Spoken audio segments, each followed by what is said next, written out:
monkeys, gorillas, orangutans. If you haven't noticed, there's a lot of primate-related memes on the internet, and surprisingly, some of these primate-related memes have pretty deep backstories behind them. Stinky! Today we're going back to 2012 and taking a look at one of these surprisingly lore-rich monkey memes. And I'll start off by simply showing you this image. Does this little guy look familiar? Well, if you don't know, this is the Ikea monkey. In 2012, this coat-wearing Japanese snow monkey became a viral sensation after it was found roaming around in the parking lot of an Ikea store in Toronto, Canada. Ikea shoppers were totally confused and would take pictures of the little guy and share the bizarre find to the internet. Online, people became equally enamored and puzzled by the presence of this seemingly lost yet stylish primate. When Ikea monkey craze was going full steam online, there were two big questions being asked. The first one, of course, being how the hell did this monkey get there in the first place? And the second one being what would be done with him? Because, I mean, you couldn't just let him run around freely. Well, today, not only am I going to explain how the monkey got there, I'm going to tell you all about the lawsuit that happened, which would ultimately determine where this Ikea monkey would end up going. This is the Ikea Monkey Story. I want to thank Bright Cellars for supporting my channel with their sponsorship of today's video. Bright Cellars is the monthly wine subscription service for both avid wine enthusiasts and newbies alike. Every month they'll send you 6 bottles of wine sourced from all over the world, right to your front door. It's a great way to gain exposure to new and exotic wines, and I've found many personal favorites through Bright Cellars, like this Bush Telly Red from Australia. It's freaking delicious. Bright Cellars tailors wines to your taste. You simply go to their website and fill out a quick quiz that gauges your taste preferences, and based off your inputs, they build a box for you filled with wines catered to your preferred flavor profiles. They also include education cards so you know where the wine came from, what's in it, and why it tastes the way it does. Using Bright Cellars is much better than just picking a random bottle of wine from the wall at your grocery store. So give it a try. You can get 50% off your first Bright Cellars box and a free bonus bottle by clicking the link in the description. Big shout out to Bright Cellars for sponsoring. Now let's get into the story. So I think the best place to start is by answering the question of how the hell did this exotic Japanese snow monkey end up in a Toronto Ikea in the first place? Well, this is no wild snow monkey. This was somebody's pet. His name is Darwin, and he was owned by Ontario-based woman Yasmin Nakuda. Yasmin had acquired Darwin when he was a baby, presumably in early 2012. There are many videos featuring Darwin on Yasmin's YouTube channel that were posted prior to this Ikea incident, and these clips showcase a rather amicable relationship between the two, with Yasmin fulfilling a motherly role for Darwin. This is Darwin, named after Charles Darwin, and I'm his mommy. I'm gonna change his diaper today. There's a bit of a challenge here. Before I started, I forgot to show you. I actually made a hole using the scissors into the diaper so that I can use the tail out. The two were extremely close, attached at the hip, and traveled everywhere together.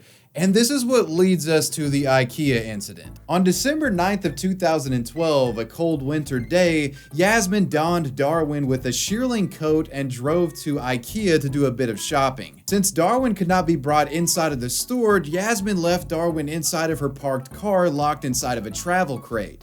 But while she was away shopping, Darwin not only managed to escape his crate, he managed to open the car door from the inside and escape out into the parking lot. Darwin, presumably looking for Yasmin, roamed aimlessly around the Ikea parking lot until he was spotted by a shopper named Bronwyn Page. Bronwyn would take a photo of the bundled up diaper-wearing monkey, and a small crowd of people would also stop to gawk at the bizarre sight. The little guy was drawing a crowd outside the store, and Yasmin had no idea any of this was happening. Bronwyn would upload a photo of the newly dubbed Ikea monkey to Twitter, creating a good deal of online buzz, with people just being totally confused and wondering what the hell was happening. And not long after making waves on Twitter, this Ikea monkey incident would start making waves in mainstream media. Must have been a slow news day or something, I don't know. You go to IKEA expecting cheap furniture, not expensively dressed monkeys. There he was, running around outside an entrance at a Toronto Ikea in an outfit that freaked everyone out. Some outrageous monkey business at a Toronto Ikea. Dressed in his winter best, he escaped from a car into the parking lot, then inside. The video has gone viral. And I was like, oh my gosh, it's a monkey. And then my sister was like, is that real? We just thought it was fake. It was a small monkey wearing a coat and like a diaper. This is so weird. Why is there a monkey at Ikea? This monkey was the talk of the town. Memes were popping up everywhere. The Ikea monkey was the hot topic in early December. So the media's all over this. There's tons of eyes on the situation, but what actually ends up happening to Darwin? Well, Yasmin would eventually realize what had happened and did her best to retrieve him, but unfortunately for her, animal control was notified about the incident. Considering that monkeys are prohibited pets within the city of Toronto, Yasmin was compelled to relinquish control of her beloved pet to authorities, and was slapped with a small fine. For the time being, Darwin would be relocated to the Storybook Farm, a primate refuge located in Sunderland, Ontario. After having Darwin taken away from her, Yasmin was understandably pretty upset. And soon after this happened, she would come forward to the many media outlets that had been covering this situation from the beginning. In interviews, she expresses her sadness over all this and makes it clear that she plans to do something about it. These are his clothes that I bought for Christmas, and he's called off for the new year, and I want him back. How do you feel about him being at that sanctuary? Is that the right place for him? I don't think so. No? Why not? Do you plan to He sue? belongs to his mother. He's not a monkey. He's my son.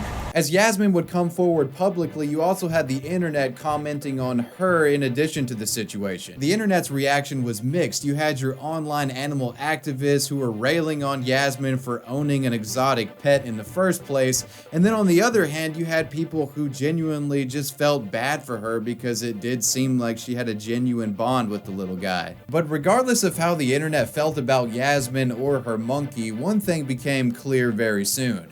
She was taking this to court and was going to fight for ownership of her pet legally. Thank you very much. Kristen, on the line with us now is Yasmin Nakuda. She is the owner of Darwin the monkey. Good morning.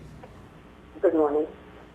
I understand you're on your way to court this morning and you're going to be fighting to try to keep Darwin. What's your argument? There is no statutory provision for the officer who took Darwin in to confiscate Darwin, and therefore they had no right to do that. About a week after the Ikea incident, in an attempt to get Darwin back, Yasmin would sue the Storybook Farm Primate Sanctuary and its president, Sherry Delaney, with the claim being that the sanctuary was responsible for unlawfully detaining the monkey. Additionally, the suit also claimed that Toronto Animal Services had no legal grounds to pick up Darwin in the first place. And aside from legal allegations, Yasmin also made it clear that she was unhappy with what she saw as the sanctuary exploiting Darwin's viral fame for money. As shortly after acquiring the monkey, their website featured his image and a fundraiser was started using his namesake. So yeah, she sued with some big claims, but was she actually able to get any traction with getting Darwin back? Well, it would be a year-long battle between Yasmin and the sanctuary in court, with allegations lobbed by both sides. The most bold of these allegations, in my opinion, came from the owner of the sanctuary. The allegation was that Darwin was abused by Yasmin and was at one point hit with a wooden spoon. However, this claim was eventually retracted, and the sanctuary defended their rights to ownership of Darwin under the simple premise that it was illegal for Yasmin to own him in the first place. And really, it wound up this was all that they had to argue to get the dub in this situation. Finally, in December of 2013, the judge would side with the sanctuary on the matter, citing Toronto's exotic pet ban and the fact that Yasmin had signed a surrender form to animal control the day that Darwin was taken. A form she claims she was tricked into signing.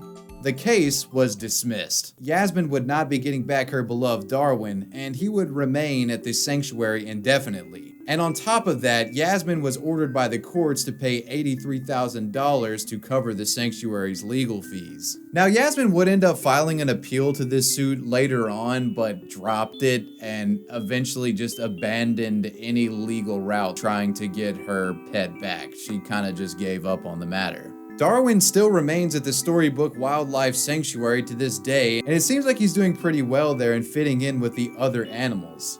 Caused quite the sensation around the world. He's very energetic. He has a great relationship with Pierre, our baboon. He's very strong. He can bend rebar. It'd be tough to change his diapers these days. Monkeys do not make good pets, but unfortunately there are still people who believe that they can be. See, that's what can happen. You know, even though you're being nice to them and you're giving them a treat, they can just suddenly turn. As for Yasmin, she would end up moving to a different part of Canada that didn't have any exotic animal bylaws and would purchase 2 more exotic monkeys, fulfilling a motherly role for these guys, just like how she did with Darwin. You know, looking back on this story, I really can't help but feel bad for Yasmin. Even though the courts decided that she wasn't supposed to have the pet, it seems like he was in pretty good hands and they had such a nice relationship together. That being said though, being raised by a human might have actually been worse. Perhaps he's doing much better around other animals at that wildlife sanctuary. I'm not a fucking primate expert. I'm a guy telling you dumb internet meme stories. And I think I'm gonna resign with that. That was the story of the Ikea monkey. What did you guys think about this one? Make sure you let me know down below in the comments section. Happy New Year's to all of you, and I'll see you in the next one. I want to give a major shout out to my patrons. I appreciate you guys. Wavy Web Surf out. Peace.